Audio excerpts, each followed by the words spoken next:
Our world is connected more than we can ever know. The variety of plant and animal life around us, and the way they connect and interact make up our biodiversity. Without these connections, we wouldn't have the food we eat today.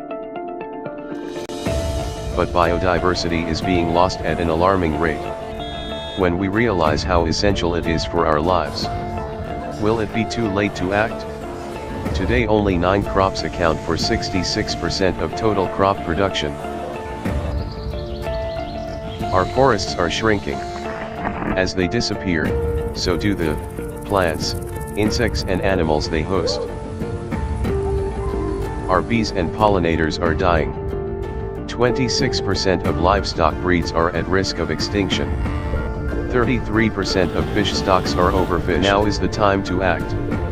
Buy local, buy seasonal. Diversify your diet. Our actions today can help pressure our biodiversity and secure our future of food. Discovery Agriculture. Working for zero hunger.